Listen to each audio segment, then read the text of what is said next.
মই শাসকীয় পক্ষৰ প্ৰতিনিধিগৰাকী আছে মই আপোনাৰ কাষলৈ আহিছোঁ মই কৈছোঁৱেই যে চৰকাৰত আছে গতিকে দায়িত্ব আছে দায়বদ্ধতা আপোনালোকৰ আছে জনতাৰ ওচৰত দায়বদ্ধ আপোনালোক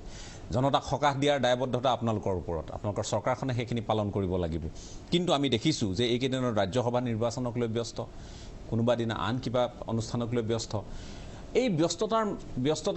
ব্যস্ততা এনেধৰণৰ পৰিৱেশৰ মাজত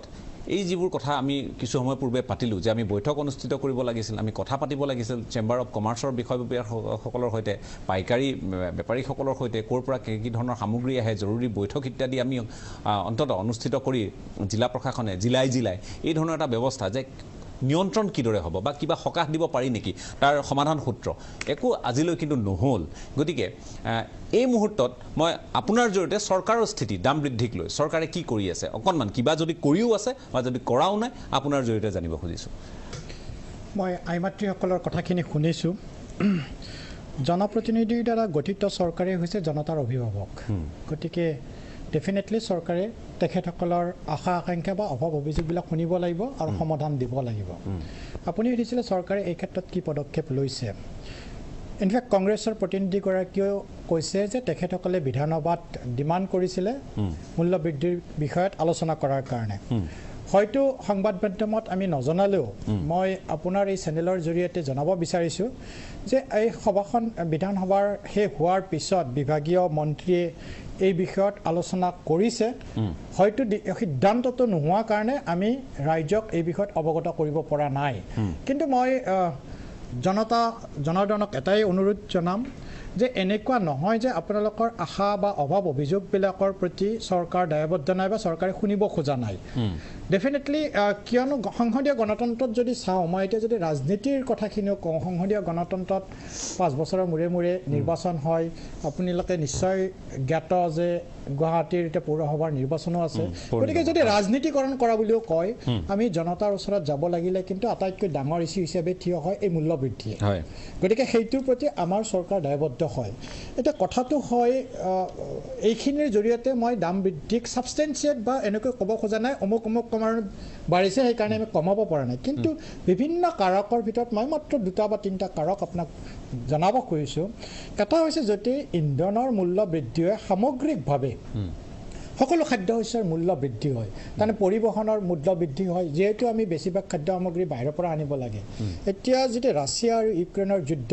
মই এই কথাখিনি কোৱাৰ আগতে আকৌ এবাৰ কৈছোঁ জনতাক যে এইখিনি কথা কৈ মই দাম বৃদ্ধিৰ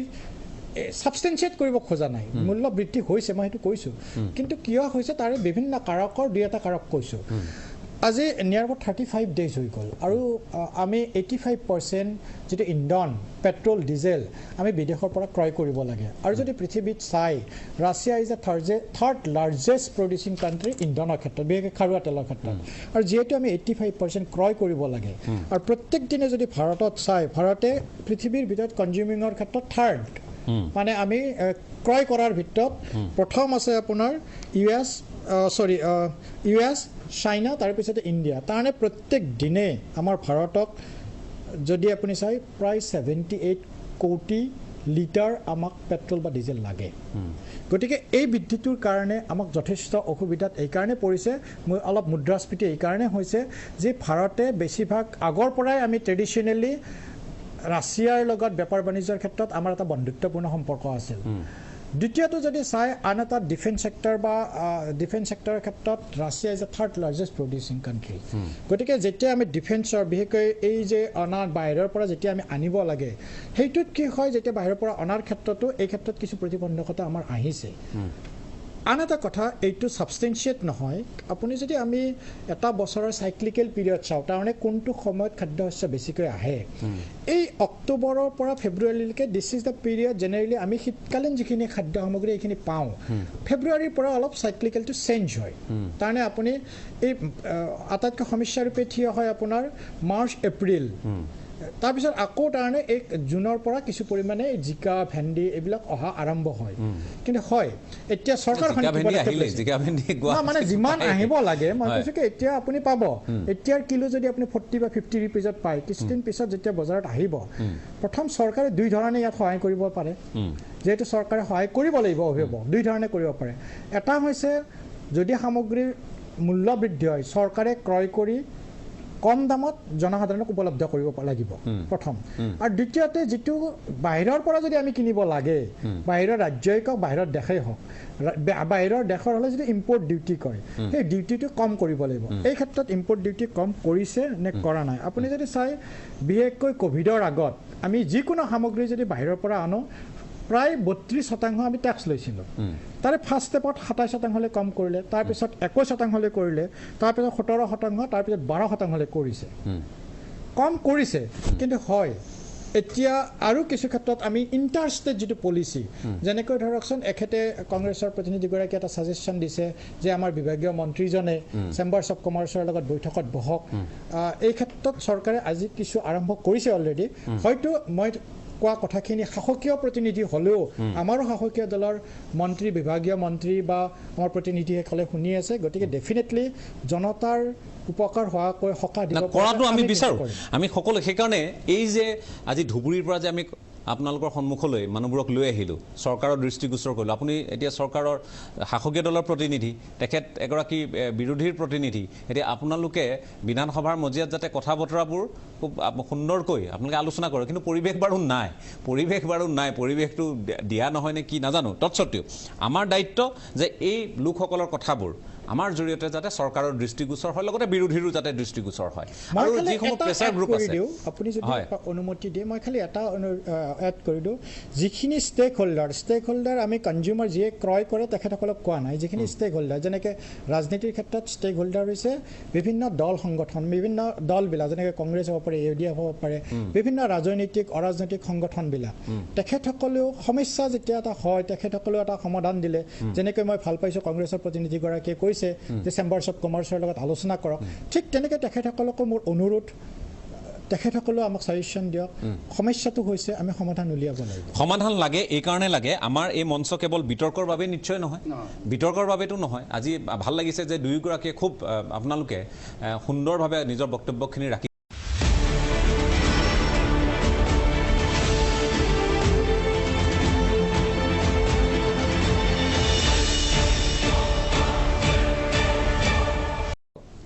মই দেৱজিৎ মহন্ত অনুষ্ঠান যিহেতু সামৰিবই লাগিব আমি লাহেকৈ গতিকে আপোনাৰ কাষলৈ আহিছোঁ এটা বাৰ্তা কিন্তু যাব লাগে এই মানুহবোৰৰ কথাখিনি এয়া আমি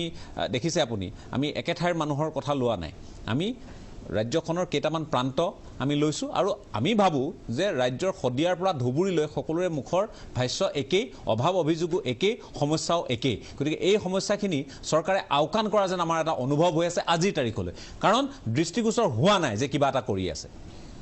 প্ৰথম যিটো দৃষ্টিগোচৰ হোৱা নাই বুলি কৈছে মই প্ৰথম বাক্যটোত কৈছিলোঁ যে চৰকাৰে ইতিমধ্যে আজি এখন বৈঠক অনুষ্ঠিত হৈছে যদিও সেইখন অফিচিয়েলি সকলোকে এতিয়ালৈকে জনোৱা হোৱা নাই দ্বিতীয় মই গোটেই কেইজনৰ কথাখিনি শুনিছোঁ মই বিনম্ৰতাৰে খালি এটাই ক'ব খুজিছোঁ যে মই এইটো ক'ব খোজা নাই যে সামগ্ৰীৰ দাম বঢ়া নাই মই খালি ক'ব খুজিছোঁ ডিফাৰেণ্ট বাইটৰ যিখিনি কথা শুনিছোঁ প্ৰথম কথা মূল্য বৃদ্ধি যিবিলাক ধৰি লওক যিবিলাক পেকেজিং সামগ্ৰী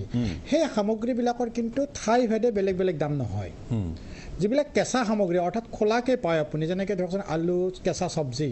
তাৰ এটা ডিফাৰেণ্ট প্ৰাইচ যদি কৰিছে আৰ্টিফিচিয়েলি হওক বা উৎপাদনৰ ক্ষেত্ৰতে হওক যদি হৈছে সেইটোৰ ক্ষেত্ৰত মই ছাবষ্টেঞ্চিয়েট কৰা নাই কিন্তু মই দুবাৰ কৈছোঁ যে জেনেৰেলি এই পিৰিয়ডটোত চাইক্লিকেল এফেক্ট এটা আহে স্পেচিয়েলি মাৰ্চ টু এপ্ৰিল জুনৰ পৰা অলপ পায় দ্বিতীয়তে এই বিষয়টো বৰ চেঞ্চিটিভ মেটাৰ সেইকাৰণে মোৰ অনুৰোধ বিনম্ৰভাৱে অনুৰোধ কংগ্ৰেছৰ প্ৰতিনিধিগৰাকীয়ে দুটা কথা কৈছিল মই খালি তেখেতৰ জ্ঞাতাৰ্থে জনাওঁ তেখেতে কৈছিল যে 7 দিন বিহু পতা নপতাটো মুখ্যমন্ত্ৰী নিৰ্ধাৰণ কৰিব নোৱাৰে সম্ভৱতঃ তেখেতে এইটো কথা জ্ঞাত হয় যে মুখ্যমন্ত্ৰী মহোদয়ে কেতিয়াও কোৱা নাই যে আপোনালোকে কিমান দিন বিহু পাতিব মুখ্যমন্ত্ৰী মহোদয়ে খালি কৈছে যে চৰকাৰৰ পৰা যিটো অনুদান আগবঢ়াব সেইটো সেই 7 দিনৰ ভিতৰত পতাটো হ'ব লাগিব দ্বিতীয়তে তেখেতে আৰু এটা কৈছিল যে মিঠাতেলৰ দাম ইউক্ৰেইনৰ যুদ্ধৰ কাৰণে হোৱা নাই হয় মিঠাতেলৰ দাম আগতে বাঢ়িছে আগৰ পৰাই বাঢ়ি আহিছে এইটো মানে irrespective of any government আপুনি যদি চাই একচুয়ালি আমি সকলোৱে ভাবিছিলো যে অক্টোবৰ সময়ত আপুনি যেটো ক'লে এটা সাইকেল থাকে এটা সময় থাকে এটা চক্ৰ থাকে এইটো বড় কাৰণটো মই খালি সেই সময়খিনিটো কিন্তু শাক-পাচলিৰ দাম বিশেষ নকমিল মই এক্স্যাক্টলি একসেপ্ট কৰিছো মই কথাটো কৈছো সেই সময়টো নকমিল আৰু আপুনি কৈছে যে এই সময়খিনি অকনমান বাঢ়িব পাৰে হয় কিন্তু সমস্যা আছে তেলৰ দামটো নকমিল কিয় নকমিল সেই কথাটো তাৰমানে কি কৈছোঁ জানে মই চৰকাৰ হিচাপে এইটো ক'ব যোৱা নাই যে অমুক কৰাৰ নাত আমি চৰকাৰে কমোৱা বুলি কৈছোঁ মই দাবী কি বা জোৰকৈ ক'ব খোজা নাই মই কৈছোঁ যে যিটো দাম বাঢ়িছে কিয় বাঢ়িল কথাটো হৈছে যে এইটো চৰকাৰতকৈ খাদ্য সুৰক্ষা আৰু আমাৰ যিটো নিয়ন্ত্ৰণ বৰ্ড থাকে যিটো টেষ্টিং কৰে আগতে কি হৈছিল আপুনি হেৰিৰ লগত মানে বেহাৰৰ লগত মাষ্টাৰ্ডৰ লগত আন সামগ্ৰীবিলাক তাৰমানে তেলজাত সামগ্ৰীবিলাক মিক্স কৰিব পাৰিছিল 2006 চনৰ পিছত এইটো কি কৰিলে এই মিক্সাৰটো বন্ধ কৰি দিলে যাৰ ফলত এটা ড্ৰপচি নামৰ এটা বেমাৰ আহিছিল সেই যেটো মিক্স কৰিব নোৱাৰা হ'ল এতিয়া অকল যিখিনি আমাক বেহাৰ লাগে আমাৰ ইণ্ডিয়াত যিখিনি বা অসমত যিখিনি হয় আমি ভাৰতৰ মাত্ৰ 40% কমাব পাৰোঁ দ্বিতীয়তে আৰু এইটো কথা ঠিক যে মই যেটো কৈছোঁ যে চৰকাৰে ডেফিনেটলি এই ক্ষেত্ৰত সচেতন আমি এনেকুৱা নহয় এগৰাকী যেটো কৈছে যে ধুবুৰী নে বৰপেটাৰ কৈছে কাশ্মীৰ ফাইলছ দেখুৱাই পেলাই যদি হাফচুটি দিব পাৰে এই সেনসিটিভ বিষয়টোৰ লগত এইবিলাক আনি ৰাজনীতিকৰণ কৰিব নালাগে তেখেতে যেটো কৈছে মোৰ ফিল হৈছে ৰাজনীতিকৰণ বুলি যেনেকৈ মই এখেতক কৈছোঁ যে মিঠা তেলৰ দাম বাঢ়িছে কিয় বাঢ়িছে যেনেকৈ এটা পেট্ৰলৰ দাম কমাবৰ কাৰণে মই লাষ্টলি আধা মিনিটত লৈছোঁ মাত্ৰ 30 ছেকেণ্ড লওঁ যেনেকৈ পেট্ৰলৰ দাম কমাবৰ কাৰণে ইথানল মিক্সনৰ এটা আমি সিদ্ধান্ত লৈছে যে ভাৰতত এতিয়া মিনিমাম 10% আৰু অনাগত 2023 চনৰ ভিতৰত 15% কৰিম তাত মিক্সাৰৰ অনুমতিটো দিছে কিন্তু ইডিবল অইল যেটো মিঠা তেল তাত কিন্তু মিশ্ৰণৰ অনুমতি দিয়া নাই বিভিন্ন কাৰণ আছে হয় তেখেতসকলে অভিভাৱকক ক'বই আৰু মই আপোনালোকক বিনম্ৰভাৱে অনুৰোধ কৰিছোঁ ডেফিনেটলি চৰকাৰখন এই ক্ষেত্ৰত সচেতন হয় আৰু আমি ডেফিনেটলি যিমানখিনি পাৰি ব্যৱস্থা লোৱাৰ কাৰণে মই ঔষধৰ মই অনুষ্ঠান সামৰিব লাগিব